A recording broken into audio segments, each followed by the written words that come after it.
MashaAllah. La hawla wa la quwwata illa billah al-ali al-azim. A'udhu billahi minash shaitanir rajim. Bismillahir rahmanir rahim. Alhamdulillahi wa kafa. Wassalatu wassalamu ala ibadihi alladhina istafa. Amma ba'du farabbi shrah li sadri wa yassir li amri wahlul 'uqdatam min lisani yafqahu qawli wa qul rabbi adkhilni mudkhala sidqin wa akhrijni mukhraja sidqin waj'al li min ladunka sultanan nasira. Bismillah wa billah wa tawakkaltu ala Allah. In the name of Allah, the most compassionate, the most merciful. Verse number 158 from Surah Al-Baqarah, second chapter of the holy book of Quran. We recite it together first. A'udhu billahi minash shaitanir rajim. Bismillahir rahmanir rahim. Inna as-safa wal marwa min sha'airillah. Inna as-safa wal marwata min sha'airillah. Faman hajjal bayta aw itamara fala junaha alayhi an yatawwafa bihima wa man tatawwa'a khairan fa inna Allaha shakirun alim. Sadaqallahul azim. As we have said, and that we've explained, that there are surahs which are called Makki surahs, and there are surahs which are called Madani surahs, or even some verses are also titled with this, that they are called Makki ones, and there are some verses that they are known as Madani ones. The reason is that Quran was revealed to the Holy Prophet in the process of long years, and it elapsed from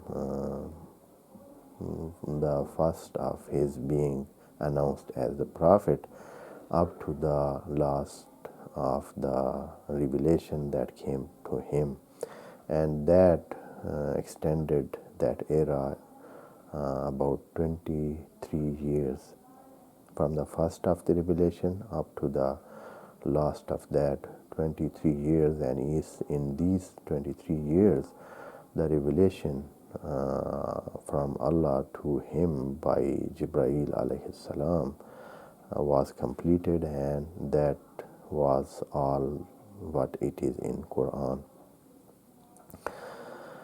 And since it was revealed, of course there is another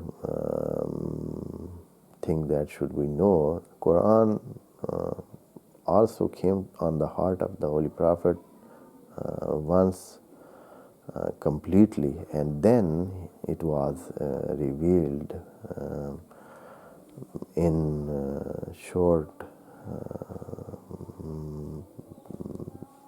messages and short guidelines and short in ayat, and maybe in shape of surahs, and it means that it came in parts after when it came to him completely.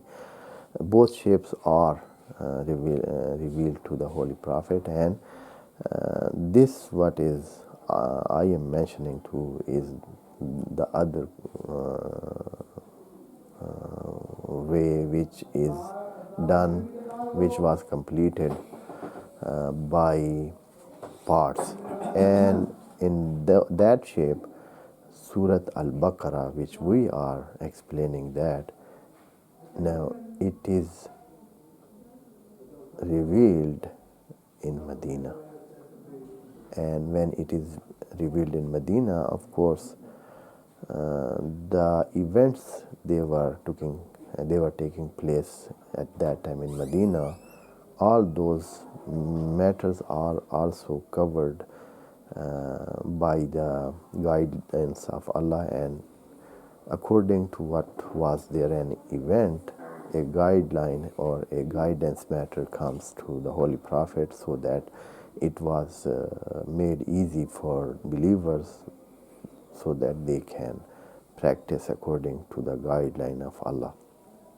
This verse that we have started today it is part of Surah Al-Baqarah, and Al-Baqarah is revealed in Medina, and Medina, when the Holy Prophet was in Medina, they actually started the practical Islam. In Mecca, almost up to the end, the more theory level of the Islam or theoretical of Islam was announced and was being presented to the people, and people were called and invited to believe what to believe, and they were called to believe in Allah, one Allah, and then they should believe in the day of judgment, and also in between they should believe in the prophethood of the Holy Prophet. So there it was the theory level of Islam, and when they came to Medina, both of them are now included in the verses of Allah and verses of Quran, verses that came to the Holy Prophet. This verse is also telling some part of those practices which were asked to the Holy Prophet, that what we should do in this case. The case was that the believers who wanted to offer their Hajj or Umrah at this time, when most of the believers are in Medina, in Mecca the dominant power is with Quraysh, and they are staying there, and all those idols and all those other things that they worshipped are there in they are situated, and they are there in Kaaba, and also two other places, sacred places.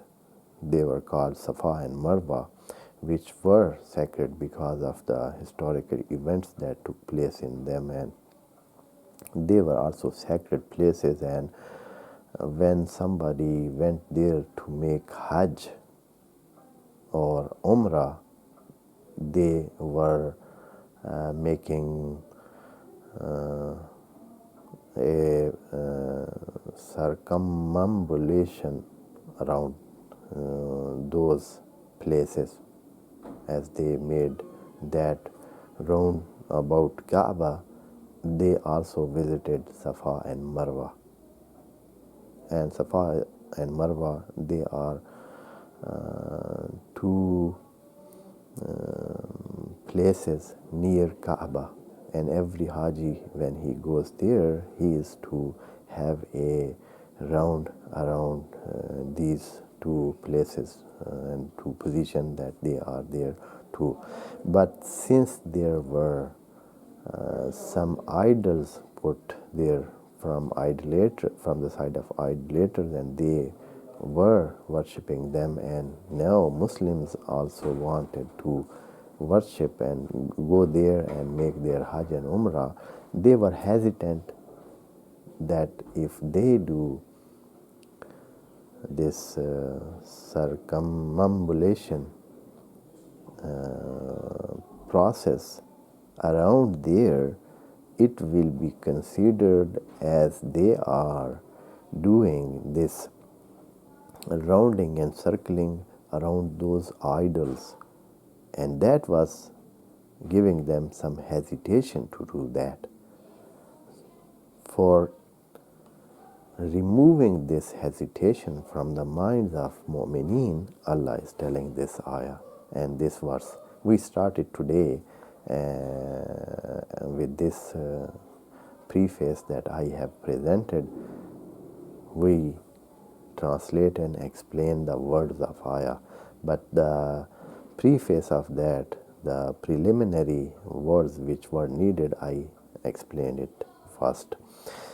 Allah is telling that in verse number 158, Inna Safa, indeed Safa, a place which is called Safa, and it is known, of course, if somebody goes there in Mecca and he visits Masjid al-Haram, Very near to that, almost maybe like less than 100 meters, maybe it is located there in the Safa wal Marwa, and Marwa is also from Safa, maybe around 100 meters or less than that or more.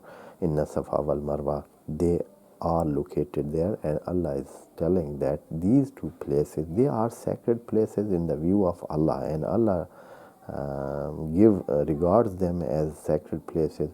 Maybe there some idols, or maybe there are some unwanted things put there from the side of other than who believe in Allah. Maybe there are those things and those kind of works, but Mu'mineen should not take care of them, and Mu'mineen and Muslimin and believers, they don't pay attention to them, and they just take them as a sacred place in the view of Allah, and as Allah regards them as a sacred place, so that they can visit those places, and they can make their worship, and they can offer their services to Allah in those places, and there is no blame upon them. As Allah starts this ayah, Inna Safa wal Marwa min sha'airillah. Take them as a sacred and something that is regarded sacred in the sight of Allah. Inshallah, we will complete the description and explanation of ayah in the verse in the session, inshallah, which will come. Inshallah. Wassalamu alaikum wa rahmatullahi wa barakatuh. May Allah bless you all.